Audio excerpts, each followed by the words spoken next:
Let me ask you this. Have you ever been in a moment where you're really on the edge, feeling so frustrated, maybe a bit exhausted, and just wishing for a pause button?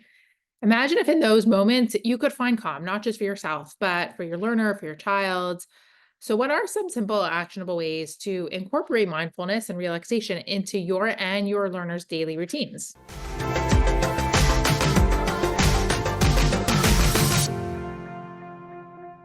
Hi, I'm Shira. And I'm Shayna. We're behavior analysts who create weekly content about how to teach children with autism so that they make real progress. And we create shareable resources to make your job just a little easier. Today's topic is all about incorporating mindfulness and relaxation techniques. And if you want more videos like this, make sure to subscribe and hit the notification bell to stay updated on new video releases. So, when I was thinking about the intro, I really went to the thing that makes me anxious and nervous, which for me is flying. I absolutely hate flying.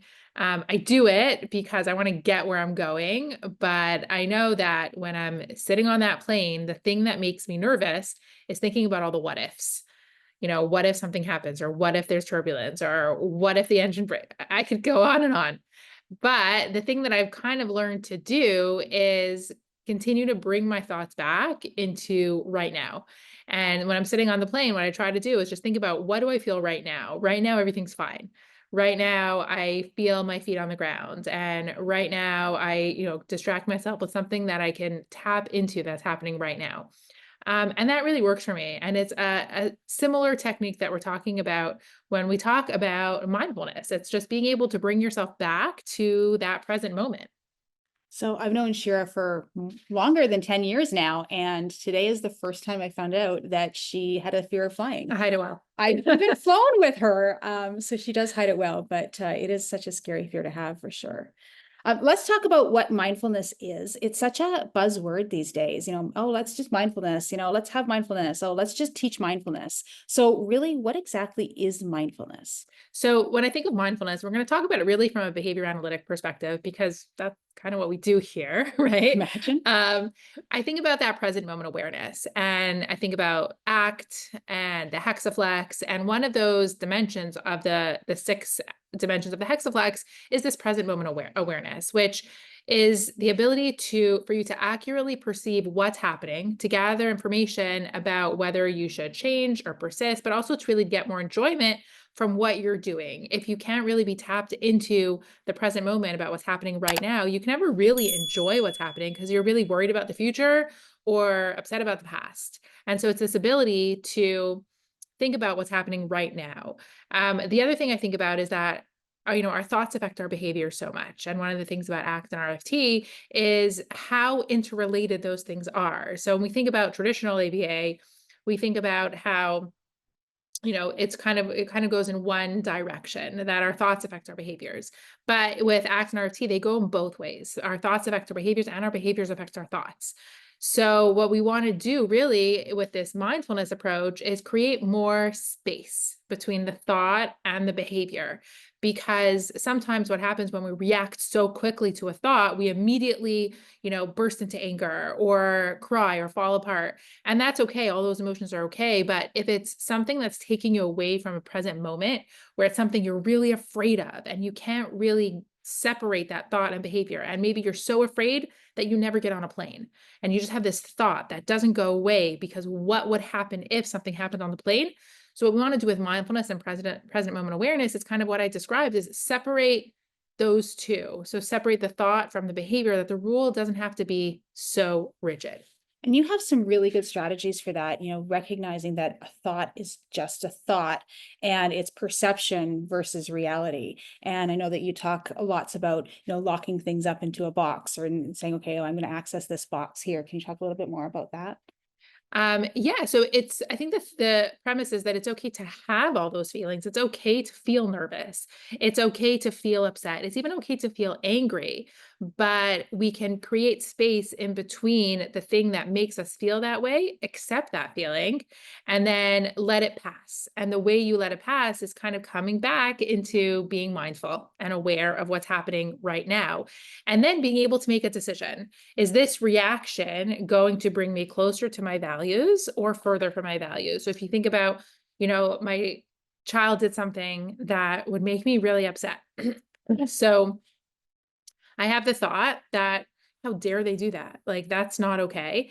And if I react right away and get really angry and upset, that's a very close relationship between my thoughts and my behaviors. But if I can create some space and think, like, it's getting upset right now going to accomplish the value that I want? Is it going to, teach them a lesson? Is it going to negatively affect our relationship, positively affect our relationship? There are some times I will get angry because I'll stop and think and say, they need to see that I'm angry about this. And there are some times where I'll stop and think and say, you know what, it's not going to help right now. And I'm feeling angry. I'm going to feel it, but I don't need to react. And so I think that's the part where it's okay to have those feelings, but we can think about, is it best for me to act on those feelings? For sure. So it's all about having that feeling, acknowledging that feeling, and then either deciding you're going to act on the feeling or resist the feeling, and that's okay. It takes a lot of practice because in the moment you're angry and you do want to explode. So mindfulness isn't just something that you can just go, oh, okay, well, I'm going to be mindful now, or I'm going to practice mindfulness. Let's do this. It really does take a lot of practice when you're calm and really thinking about things when you're calm and not just in the moment. And it's really something that we teach our students, right? We've talked previously on episode 123 on how to teach social skills using ACT.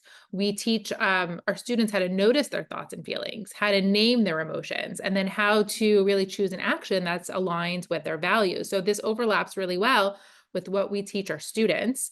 And we really have to be the model of what we're expecting from them in our own behaviors and in our own way that we react. We have an ACT committed actions planner that we're actually, if you download the link from this podcast, you can have it for free. But anyways, the ACT committed actions planner is really great because it can help you yourself, go through those exercises with a lot of, things with respect to your values, etc. And you can also use it with certain learners as well.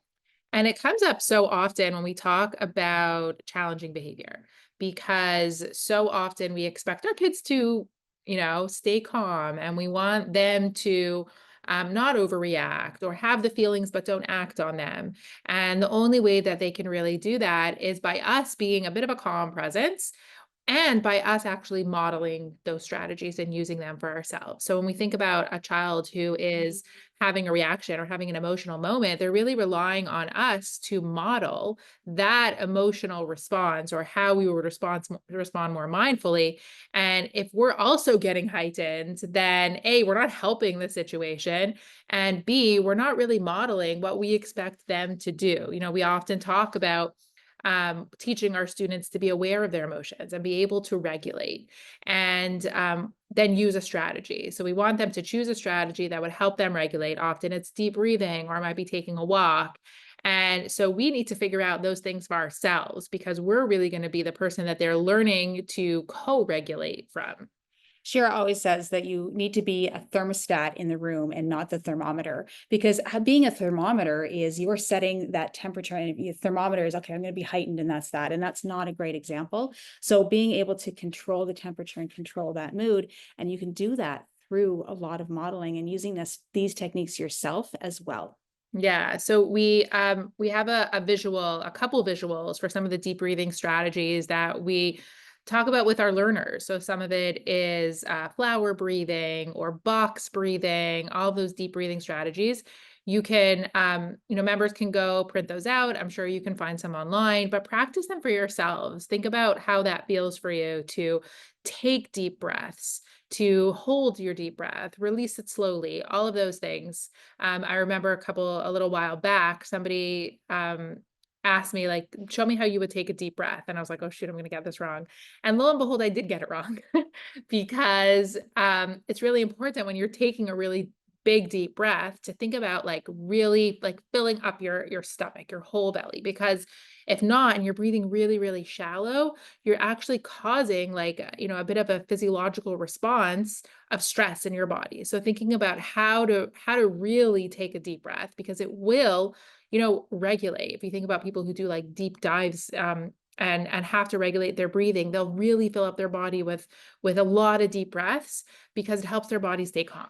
It also, taking deep breaths like that and doing some breathing exercises also helps you put space between your emotions and your behavior, like you were talking about before. I think another really important component about this is making sure that we're teaching these deep breathing techniques outside of the anger moment or the anxiety moment. And that's huge because so many times I've seen people, try and teach when there's a challenging moment happening, or lecture after the fact, you shouldn't do that. Instead, we should breathe and let's try this. And, it really should be more natural, but also more fluent. So when you are heightened or engaging, or, you've got students who are heightened or engaging in challenging behavior, if they've been practicing this a lot in their free time or when in their downtime, when they are calm, they're more likely to engage in this when they are having a challenging moment, versus if they're having a challenging moment and then someone says, okay, this is the time to teach, not so much. And it's the same thing for us, right?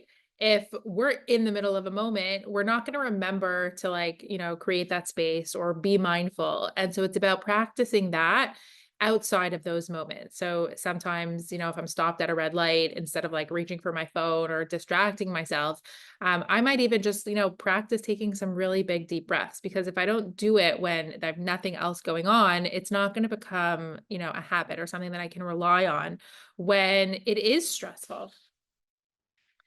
Um, so if breathing isn't your thing, there are some other strategies.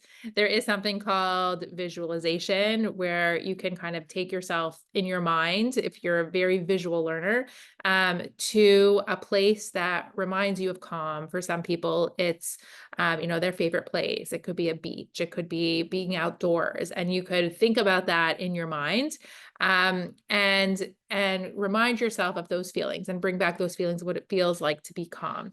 I love that your go-to is a beach, and I'm thinking, oh, ski hill. Yeah, that would be my nightmare.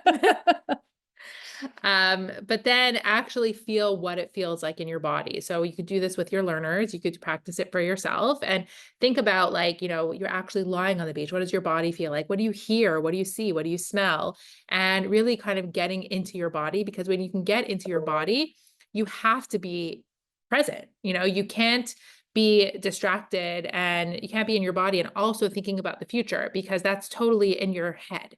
So when you can bring yourself back into your body and really think about the feelings that you're sensing, and what's really going on, then you have no choice but to be present.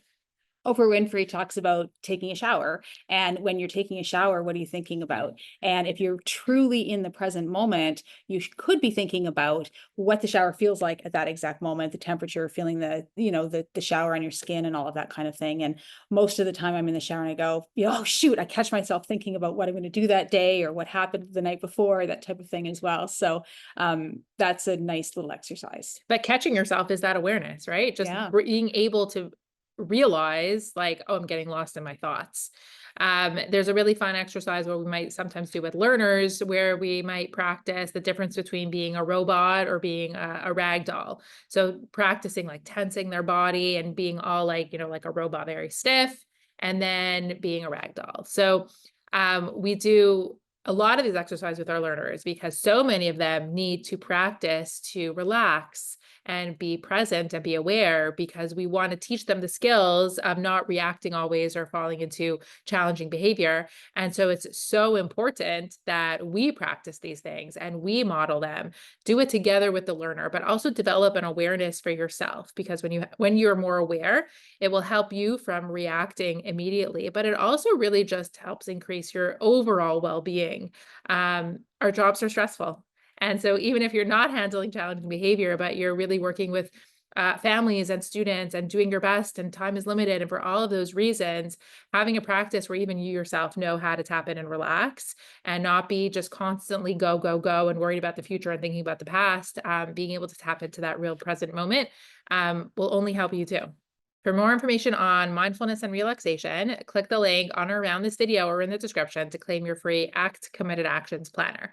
We also encourage you to subscribe to the channel so you don't miss any future videos, and leave a like and comment below if you have further questions.